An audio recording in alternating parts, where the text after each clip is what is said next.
people so uptight, they show.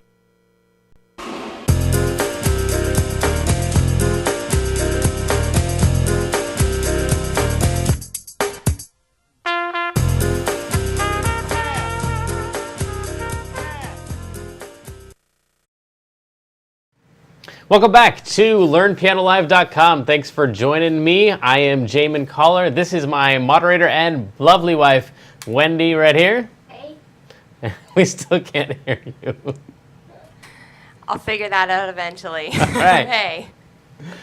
All right, tonight is the advanced lesson for playing every song you hear. So we're talking about transcribing. Real quick before I forget, Mike Johnson is still going at it over at Mike'sLessons.com, teaching about dubstep drumming tonight. So if you're a drummer or interested in becoming a drummer, go check out Mike'sLessons.com. He's awesome. Anyway, so tonight we're talking about playing every song you hear. Basically, we're talking about transcribing. That is definitely like, if you couldn't take any lessons here at Learn Piano Live, or you didn't have your own private teacher or anything, that is, transcribing is going to be the #1 help in your piano career. So this is like a little piece of it tonight. I'm going to talk about, some helpful ways that you can transcribe stuff. But in general, if whatever else you're doing with piano, make sure that you're always working on some major transcription, because that's going to increase your musical vocabulary better than any other book or exercise or anything that you could possibly do. So transcribing. Having said that, let me add into that, sing everything that you play. Sing everything that you play. So all the stuff that we're going to do tonight is stuff that you need to be singing, whether you think you have a good voice or not. Make sure that you're singing everything you play. That's going to be huge in being able to transcribe things faster and faster. So real quick, again, this is the advanced lesson. So I'm kind of assuming that you've got scales down and that under control, and you understand how keys work and chords and stuff like that. And tonight we're just going to talk about some helpful hints in being able to listen to a song that you hear on the radio or something like that, and then just being able to sit down and play it. So let's jump into it. If you haven't already, go ahead and click on I think it's over there, the PDF. It might be over there. I don't know. Anyway, click on the PDF. Don't worry about the MP3 yet. We'll get there. And download that. And when you open it up, you should see something that looks like this. The first thing we're going to talk about is the scale characteristics. Then we're going to talk about pentatonic scales and how that affects our transcriptions. And then we're going to talk about some alterations to the scales and stuff. So real quick, let's talk scale characteristics. Yeah? Do you have a question? Oh, okay. Click the refresh and see. It looks like the site might be down right now. But no, we're good. All right, we're back and running. Cool. So scale characteristics, of course, you should know already that any song is going to be in a particular key. Hopefully you're already familiar with figuring out what key it's in. But then we're going to be listening for mostly the first note of a phrase that we hear on the radio or whatever the song is. We're listening for that first note. Where does this song start? And so we're going to be listening for scale characteristics. In the key of C, whenever you hear that C, of course, that's going to feel like home to you. Hopefully you're already comfortable with like singing 1 when you hear a song, being able to tell what the scale is and sing the scale up and down. That number 1 in the scale is going to feel like home. And so that's why here in the scale characteristics sheet, it says home is stable. Another trick is if you can sing Twinkle Twinkle Little Star off of the note that you're listening to, that first note of the phrase that you're trying to transcribe, if you can sing Twinkle Twinkle Little Star, then that's going to be the number 1 that you're listening to. So if you hear a phrase that, for example, let's say the phrase goes,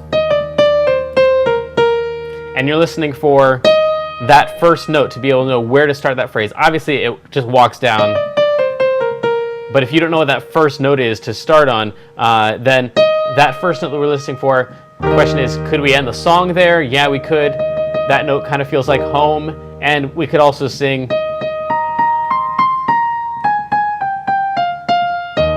that note right there is home. So that's what the Twinkle Twinkle Little Star is about.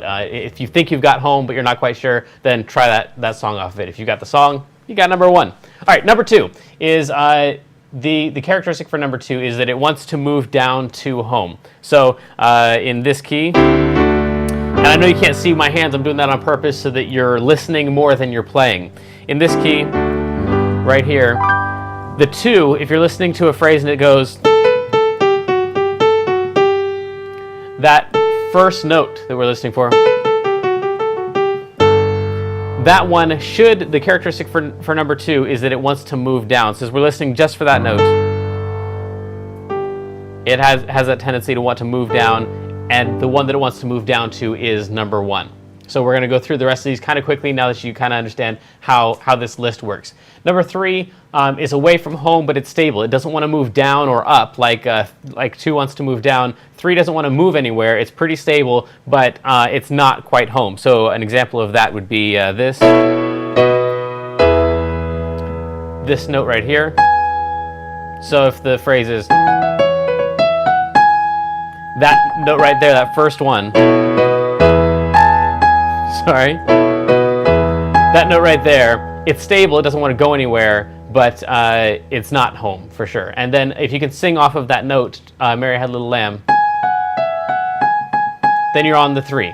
The 4 desperately wants to move down. It may be one of the most unstable notes in the scale, with the exception of the 7, which we'll get to. An example of that would be if we're playing this scale and you hear the phrase,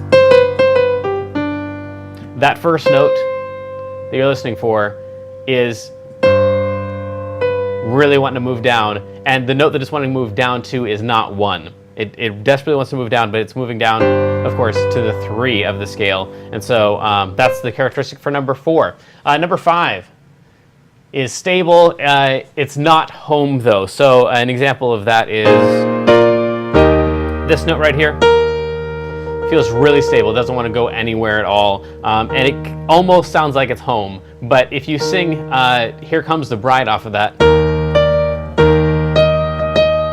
then that's your 5. If you're actually on the 1, you can't very well sing Here Comes the Bride and have it sound decent. So for example, if we're in this key right here and we're listening for the 1, Here Comes the Bride off of that would be, which doesn't really work in that key. So if you're hearing a note and you think that it's number 1, try singing Here Comes the Bride off of it. If it works really, really well, you were actually on the 5, you weren't on the 1. So an example of that would be this note right here. And obviously we can sing that song pretty easily right there in that key. So that note right there is number 5 that you're listening to. And from there, of course, you're listening to, does the note go up, down, stay the same, in order to transcribe the rest of the phrase. Let's check out the 6. The 6 is part of like a 5-6-1 phrase, which is really something you should get used to hearing, and something we'll talk about more in a second when we talk about the pentatonic scales. But I'm in the key of C if you want to play along.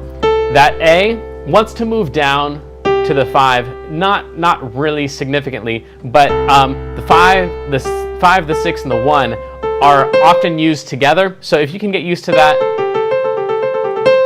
kind of a sound within the scale, then that 6 is the one that wants to move down to the 5. So if you can sing that cluster of notes right there, that 6 will become a lot more evident. But again, like I said, we'll talk about that when we talk about the pentatonic scale. The last one is the 7. It's probably one of the easiest ones to transcribe, because the 7 it has to move to the 1 when you listen to just that note. So an example of that would be like this. It wants to move up to that note right there. So if you've got a note that really, really wants to move up and the note that it's moving to is the 1, then you are on the 7. So that's characteristics for all of the scale tones, as long as the song is staying inside of the scale. Then those are the characteristics you're listening for when you listen for that first note in the phrase that you're trying to transcribe. Now, pentatonic scales. You may already be familiar with pentatonic scales. Basically, within any scale, we'll take C for right now. 1, 2, 3, 4, 5, 6, 7, and then back to 1. The pentatonic scale is just 1, 2, 3, 5, 6. And that's it. Pent, because there's only 5 notes. And a tonic, I'm guessing because it stays inside of the scale. Pentatonic scale, there you go. Those are the notes. And those are probably going to be the most common notes inside of any melody. So if you can get used to singing that, 1, 2, 3, 5, 6, 8. And you can sing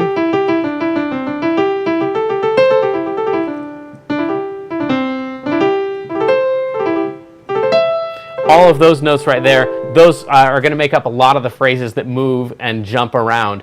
So if you're hearing something like, let me take you off the keys here so you can't see it. If you're hearing something like,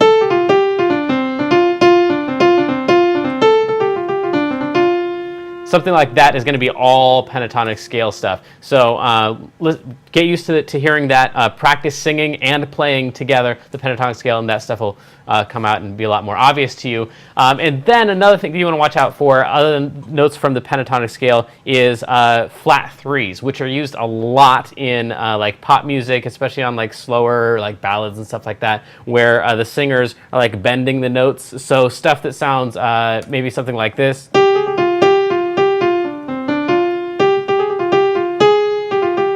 All that stuff is blues scale stuff, actually. It's the flat three. I'm in the key of F right now.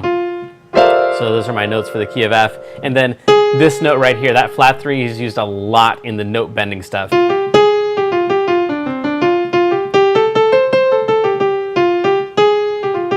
So watch for the flat three. Also, the flat seven gets used as far as notes that are outside of the scale. The flat seven gets used a lot. So in the key of F, that would be, of course, this is the 1, this is the 7, this is going to be the flat 7. So if we use the flat 3, it's something like, and then the flat 7 is going to be something like that. So that was using both the flat 7 and the flat 3. They're kind of bluesy. They're taken from the blues scale. So whenever you get that like really gritty sound, you're probably listening to something from the blues scale. If it sounds nice and pretty and happy, you're probably using notes out of the pentatonic scale. And aside from that, I gave you on your PDF, if you look here, there's a list of basically the names of all of the different types of intervals. When you're hearing a jump from one note to something kind of far away, it's not like right there nearby, then I've given you the names of all of those intervals and the distance, so you can practice playing those and then listening for them, singing them, of course, so you can practice hearing all those different intervals. So when you're listening for a melody, then you can sing that interval back to yourself and then go, all right, that interval sounds like it was about a tritone or a minor 6 or something like that. So anyway, if you have any questions right now, it's the time to send them to my lovely moderator wife by putting your name and your question down below right now. Put your name in there and then write in your question. Click send. And in the meantime, I want to tell you about the MP3 that I'm giving you this week. It's 3 minutes long. The first minute, don't even waste your time. It's going to be beginner stuff. It's going to feel really, really boring for you. The second minute's going to get a little bit more interesting. It's for the intermediate players on this stuff. And then the third minute is all for you advanced students to transcribe. It's going to be all stuff that we talked about today, a lot of pentatonic stuff. I threw in some flat 3s and some flat 7s for you to transcribe. All I would ask from you is that for your own sake, you don't noodle around and try to find the notes on your own before you listen to the note and go, all right, I think that phrase starts on a 2, and then go in and find out whether or not it's on a 2. The entire thing is in the key of C, so it's not in a tough scale at all, because I didn't want to challenge you both on scales and on transcribing all in the same play along. So anyway, listen to that, try to figure out what note the phrase starts on, and listen for that. Is this kind of bluesy? Is this kind of pentatonic-y? And transcribe that stuff. But you could throw that entire MP3 out and just transcribe some other great pianist, any melody, and that's all going to do you a lot of good. So this is just one of a billion things you could do this week to work on this concept. Also, your homework for this week is to take any one melody, it doesn't matter what it is, and transcribe that melody. It could be a solo, which would be great for you advanced students, a piano solo on any song that you want, and then you're going to be able to record that and submit that as soon as the full site is live. Hopefully at the end of this week, you'll be able to send in your transcriptions and your student videos. So, questions. Here we go. All right, Sam has a question. I'm assuming this is like besides the pentatonic. What are some other scales that I need to be able to hear? Okay. For pop songs, not many at all. If you're transcribing like jazz tunes and stuff like that, or jazz solos, there's going to be a lot of scales that we could talk about. But if you are familiar with each of the interval sounds from your PDF, then that's going to give you most of the jumps that you need. And then just practicing this stuff, being aware of the pentatonic scale and the blues scale, because those are going to be the most common. But other than that, you got your alt scales and your diminished whole tone scales and of course, all your minor scales. So there's a lot of scales out there, but you don't really need to know those in order to do a lot of transcribing right away, especially of pop songs. One more. George, what's the best style to practice transcribing? Whatever your level is, whatever. If you haven't transcribed much of anything, start with some really easy, pop tunes like anything Lady Gaga or Justin Bieber or anything that's like mainstream, because that's all going to be since it's in order for it to sell really well, it has to have a melody that is not very outside of the scale, because most people aren't used to hearing that stuff. So the more out and the more weird it is, you get into like some free jazz stuff, and that's going to be like, you could be any random note inside of that solo. So I would say, your jazz, your classical stuff, that's going to be on the far end, and then anything that's just really, really mainstream. The more mainstream it is, probably the more inside of the scale it is. So start there, and then see how hard that is, and then move out to the weirder and weirder types of music. So any other questions? I think that's it. All right, cool. Next week we're doing hearing chords. So this week, of course, was all about finding melodies and listening for that stuff so you can play the piano solos and the melodies that you're hearing inside of songs. But next week we're just going to focus on hearing chords and how you can do that when you listen to a song. So you can just sit down, having heard it, kind of keep track of what the chords were. It was a 1 and then a 4 and then a 3, and then we had a secondary dominant, and then it moved from there, and then just sit down and play that same song back. So anyway, thanks for joining us. I'll see you next week. Mondays beginners, Tuesdays intermediate, and Wednesdays for advanced. Bye.